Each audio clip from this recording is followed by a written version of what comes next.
Hello, taxpayers. Thank you for tuning in. Today I'm going to do something different. I hope to make this kind of a reoccurring segment, episode, whatever you want to call it. It's broad, but I think very practical and very relevant in today's world. I encourage you watch the whole video to see the point I'm trying to get at. And I would highly appreciate if you had any input for me, and if you kind of understand the field and the nature of this video. Again, I highly encourage you reach out to me, collaborate, whatever we need to do. As this is something I hold kind of true and dear to my heart and soul and existence. I think we all naturally do. So bear with me. Again, I appreciate you watching. Let's see where this goes, but I figured let's put something out, let's start this conversation, and let's see if we can get it to go anywhere. So I am a tax professional. That is my profession. With that, I'm also a taxpayer, I'm a consumer, I'm an individual that just inhabits this planet. As you know, we are in 2021, today is August 12th. It's kind of a weird time in the world. There's fires, there's natural disasters. I hate to say trigger words, but global warming, whatever you want to call it, but negative human impact does exist. And I believe it's one of the huge problems with mankind right now, not even just Americans. So large of a problem that we can't totally comprehend it because we haven't been at this place in our existence. So it's easy to kind of get brushed to the side. And I think that's unfortunate because when it comes to life, sure, you can have your opinions and sit on the left or the right. But really, when it comes down to life, we're all here trying to do the same thing. Just exist, have a meaningful existence, and have happiness and health for ourselves and those around us. So I get kind of upset when I see these conversations about the environment turn into a political conversation where you're forced to join one side or the other, because really it's nonsense. I mean, we all live on this planet. There is no argument there. And we should all encourage the healthiest planet possible. I don't have kids yet, but I do want to have them. And honestly, I want to hand this planet down healthy to the next generation rather than cause more problems and hand my kids a problem. Again, this is a super loaded conversation. And because of that, it sometimes goes off the rails and turns into my opinion versus your opinion. And that's been the problem. So I'm hoping with this little series, we can kind of address the problems that need to be addressed and make this a solution-based conversation. I mean, I don't care to bicker. I don't care to choose sides because we're all in this life together, whether we like it or not. So my thought with this little series is to address some of the issues going on with our planet, negative human impact, let's call it global warming, but truthfully, negative human impact is going to make it harder to inhabit the planet, whether you like it or not. Now, how do I tie this into tax? Difficult, but I feel like tax might be the answer here. We need businesses to step up and change their ways so they can, let's be honest here. Let me back up. You and I, we do our part to stay green, whether that's consuming less or buying better products, this, that, the other. Remember, we're buying these products from the businesses. We need to encourage good business practices. We'll get into that later, but just from a very practical standpoint, let's say I want to buy a hat for $26 from XYZ company. XYZ company doesn't produce any sort of report showing me this is a nice, good, sustainable product. But now there's ABC company that has an ISO 14000 certification, a standard, if you will, So this hat from ABC company, the more sustainable one, sells for 32 bucks.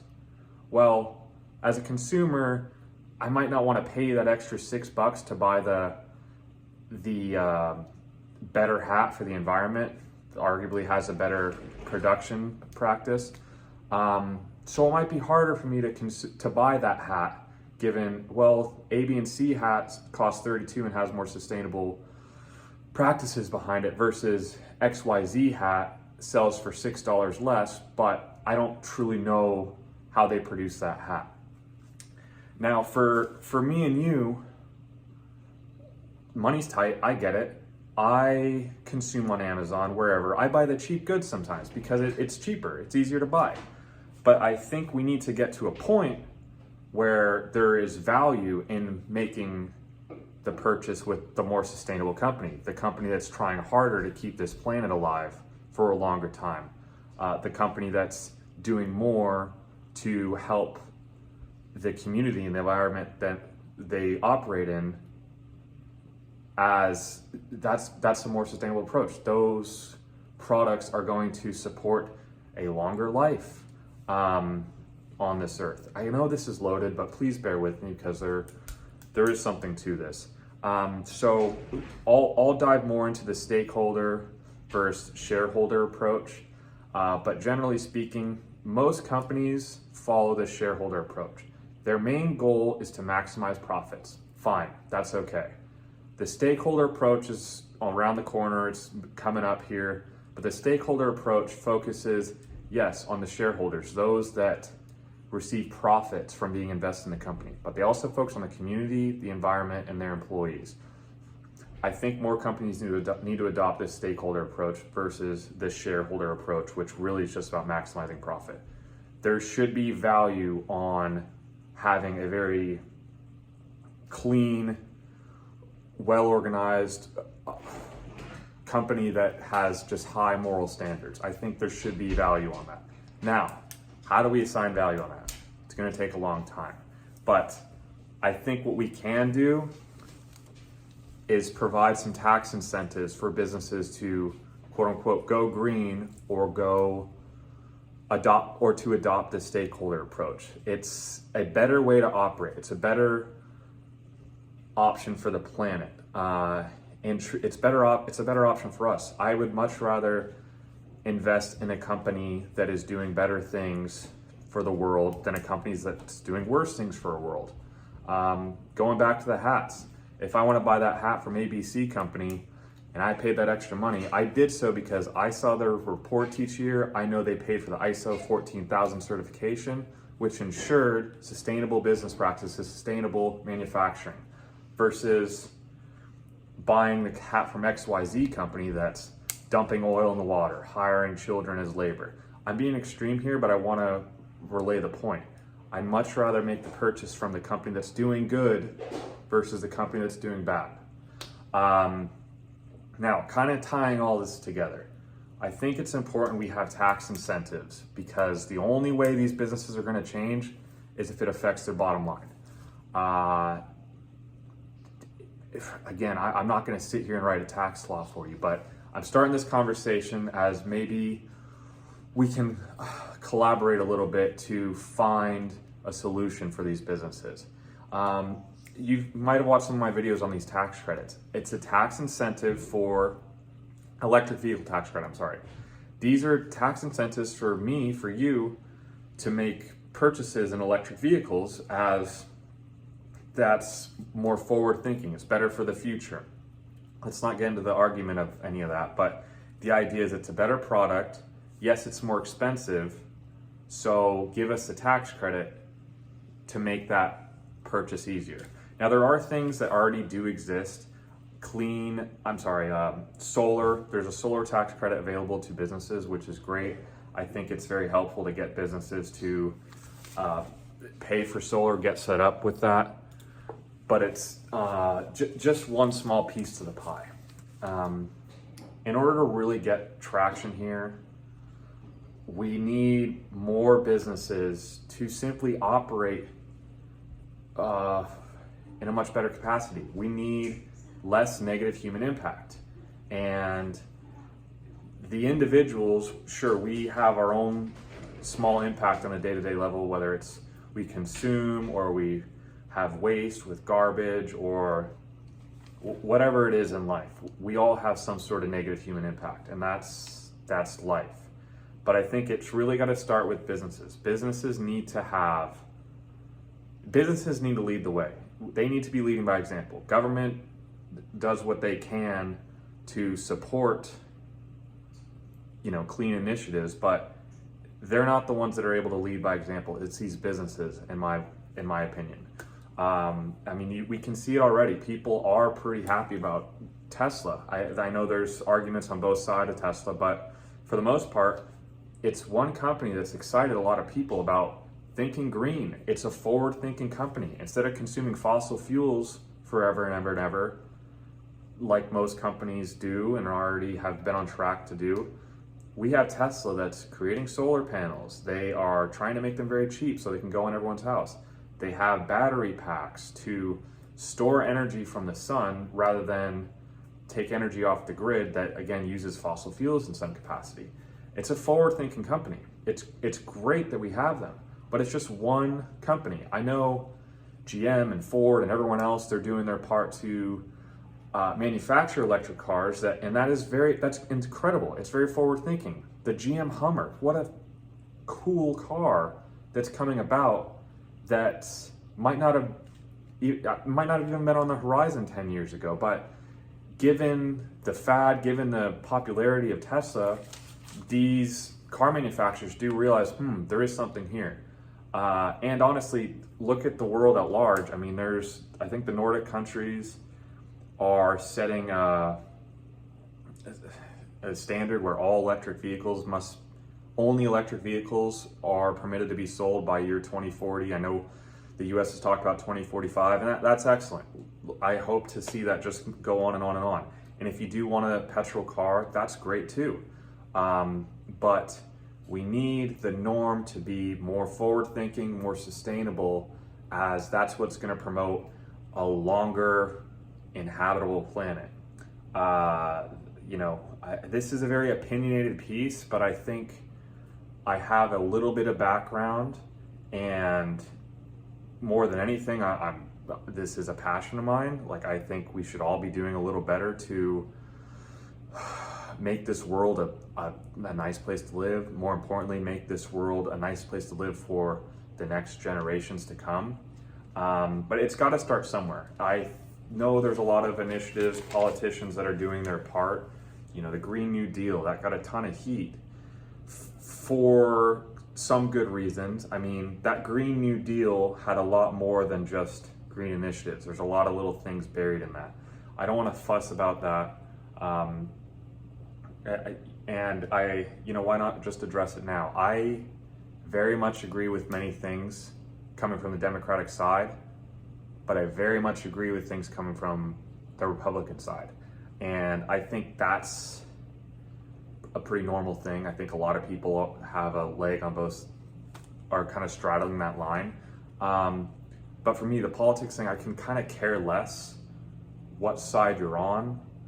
I have my values. I understand other people have their values, and that's great. We need to continue having a difference in opinion, as that's what's going to encourage growth and movement forward.